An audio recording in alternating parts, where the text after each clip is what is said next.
For 1 week, Kabir Agnihotri lived inside a carefully constructed lie. Not the kind of lie spoken aloud, a deeper one. A lie written into every movement of his body, every answer he gave in class, every breath he allowed the academy to measure. To the professors of Nalanda, Kabir was a gifted first-year cadet, sharp, disciplined, a little rough around the edges. To the students around him, he was strange, quiet, and unsettling, but still human. That was the illusion he had chosen. 38,500 kilo units, a number powerful enough to explain why he had entered Class 1A, a number low enough to keep him from becoming a target too soon. But maintaining that number had become its own battlefield. Every second, Kabir was calculating. Every second, he was compressing an ocean into a cup. He intentionally wrote imperfect answers. He slowed his reactions by fractions of a second. He made small mistakes where perfection would have exposed him. And still, the system around him trembled. Sometimes his prana signature stabilized, sometimes it flickered, and sometimes, for the smallest instant, the lie cracked. Most students at Nalanda looked for strength. Aisha looked for inconsistencies. That was what made her dangerous. The ice weaver from Europa did not need rumors. She did not need gossip. She did not need to be told what to think. She observed, she compared, she waited. And Kabir Agnihotri did not behave like a normal prodigy. His official reading said 38,500. His presence said something else.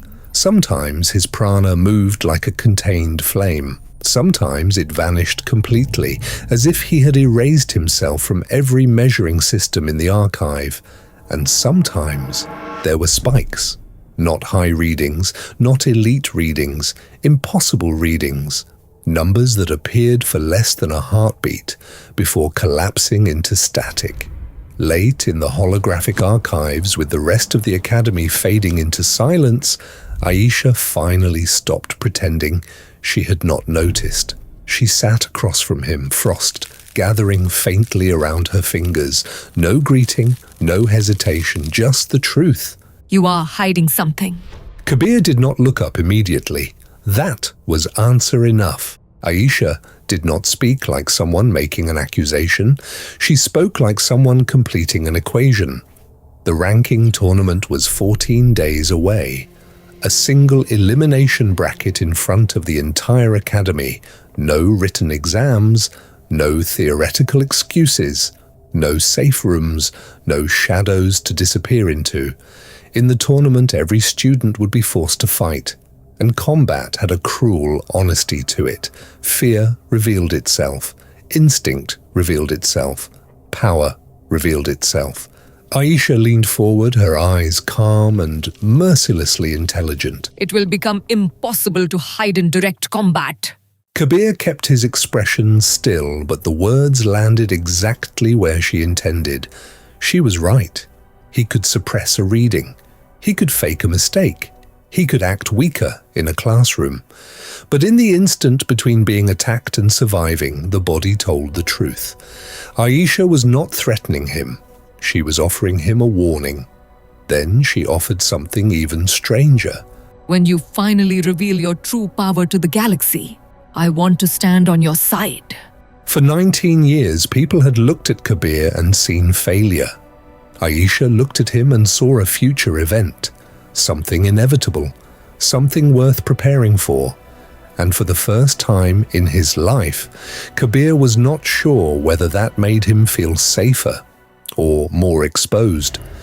Midnight returned. Kabir sat alone in his dorm room. No witnesses, no applause, no elders calling it a blessing. Just the silent arrival of another 24-hour cycle. The first time, his prana had gone from 10 to 100. Then 100 became 10,000, then 10,000 became 100 million. By now, Kabir understood the rhythm. The universe did not ask whether he was ready. The equation did not wait for permission. At exactly midnight, the interface awakened. Crimson numbers spread across the room like a wound opening in reality. 100 million squared. The calculation was so large that even the display seemed to struggle to hold it. The result moved beyond ordinary comprehension. 10 quadrillion. A number too large for a human body, too large for any known cadet, too large for the Academy's current classification system. Outside the window, the stars distorted. Inside the room, white-blue pressure crawled across the walls, papers lifted from the desk. The air tightened, and Kabir, seated in the center of it all, did not scream. He had screamed before. Now, he only watched, because fear had changed shape. The question was no longer whether the power would kill him. The question was what it would turn him into next. The system answered, not with comfort, with classification. Absolute territory. Localized reality authority. Kabir read the words once, then again. The interface unfolded like a sacred tech autopsy of the universe. Within a fixed boundary, the user's will superseded external physical law. Gravity could be inverted, momentum could be denied, energy could be nullified, causality could be redirected.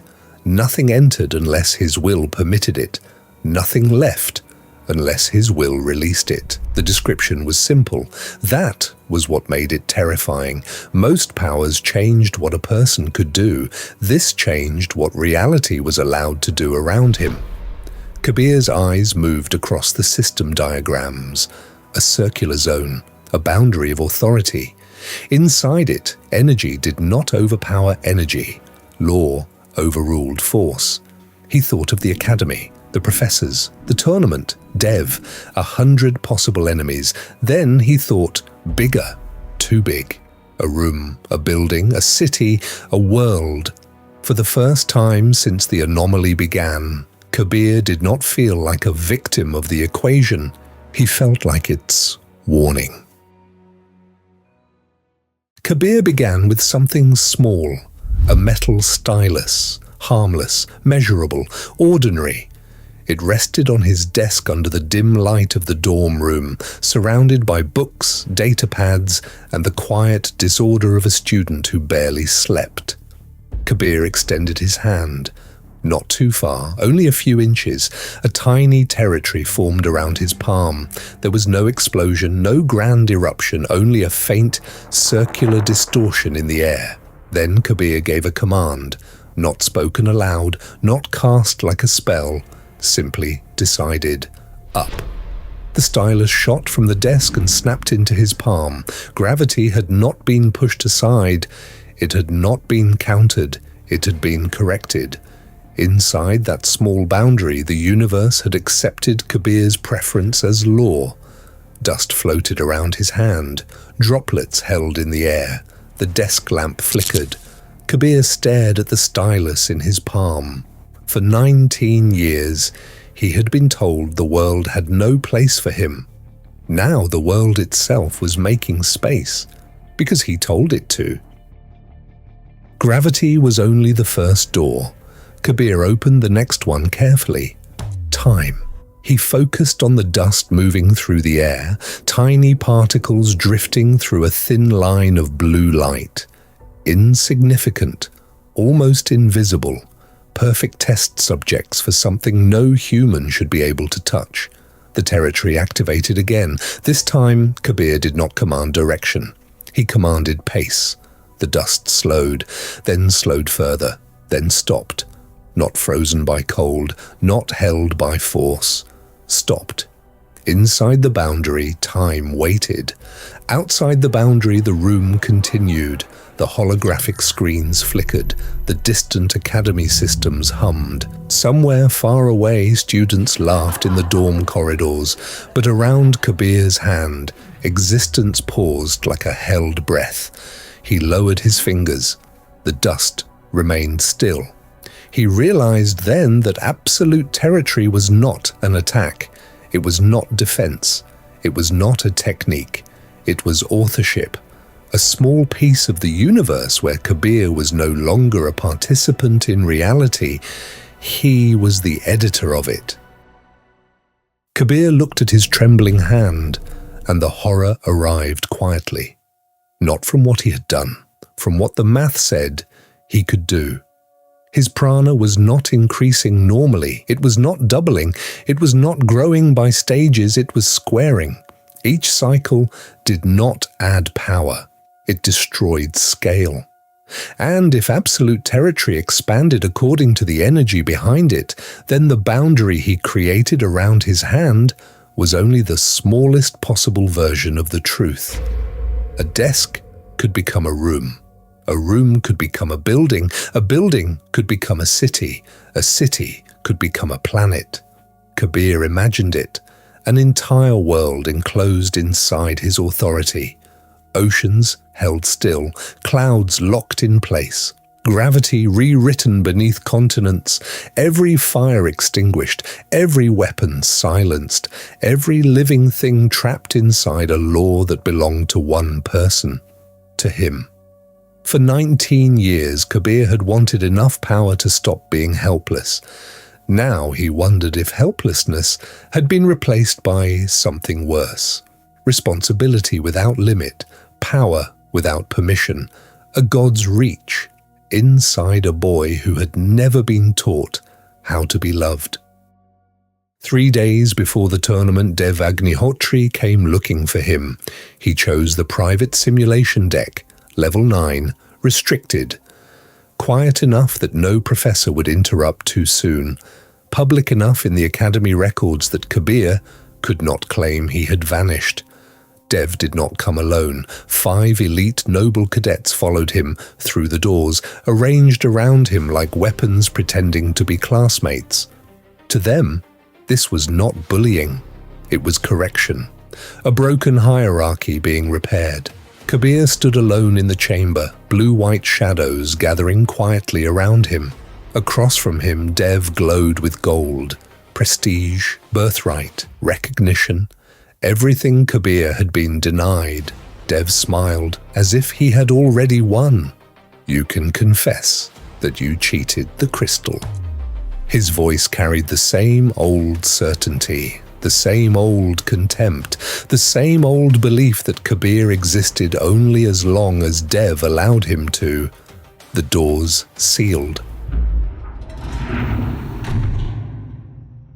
And for the first time, Dev had cornered Kabir alone, without understanding what that meant. The ultimatum was simple: confess, withdraw, disappear. The same demand Dev had made for 19 years, only dressed in Academy language. Accept your place. Admit you do not belong. Return to the shadow where we left you. Kabir listened, then gave them one chance. Walk away. The words were quiet, that made the others laugh harder. The first cadet summoned plasma. The second pulled geomatter from the floor. The third wrapped lightning around both arms. The fourth formed quantum ice into spears. The fifth compressed force into a shimmering blade. Dev stood at the center, golden prana rising around him like a crown. Then he raised his hand. Wind folded inward, plasma threaded through it. The air sharpened into a hurricane blade, aimed directly at Kabir's heart. Dev's smile widened. He believed this was justice. He believed power existed to prove superiority.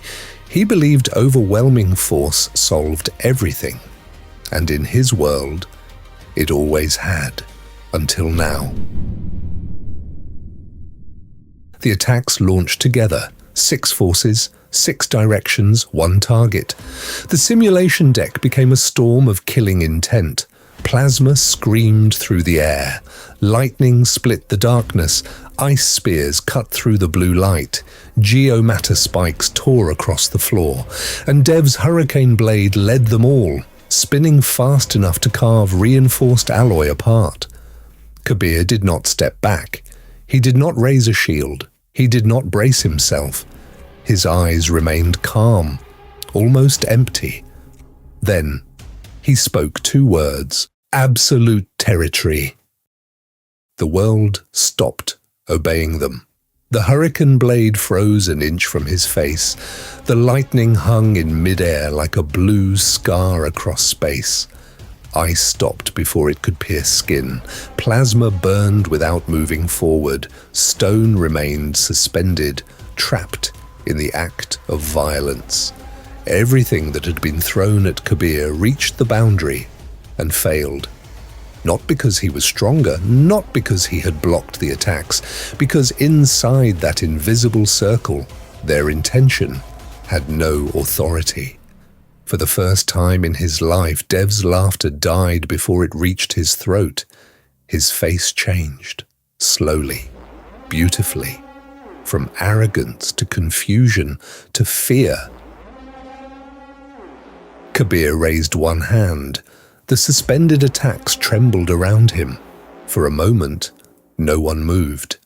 Dev stared at the hurricane blade floating before Kabir's face, unable to understand why his own power would no longer listen to him. That was the truth of absolute territory. Kabir had not stolen the attacks. He had not absorbed them. He had not overpowered them. He had simply rewritten the question: who owns this force? Who decides where it goes? Who does reality recognize as the final authority? Kabir looked at his brother. My turn. The hurricane blade reversed, not slowly, not naturally. It snapped backward with 3 times the speed, as if reality itself had grown offended on Kabir's behalf. Dev barely had time to turn. The golden blade carved across his cheek. Blood scattered through the air. The cronies screamed as their own attacks twisted back toward them. Plasma curved, lightning recoiled, ice shattered backward. Geomatter spun away from Kabir and returned to its source.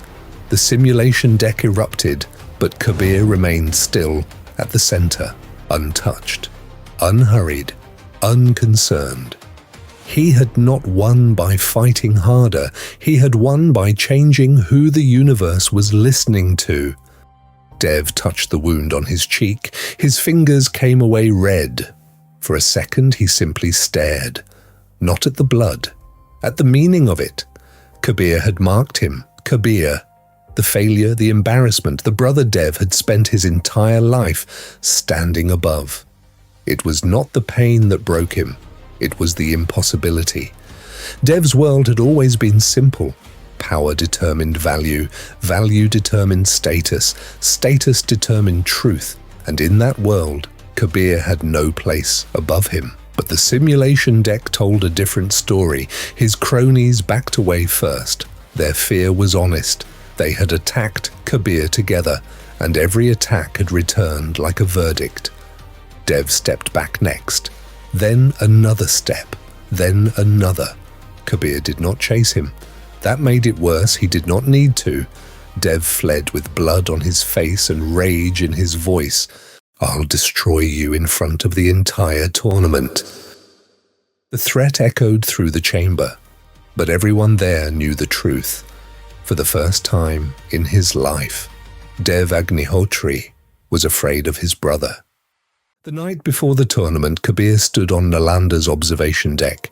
No training drones, no ranking boards, no hostile classmates, only glass, stars, and Jupiter watching silently beyond the academy walls.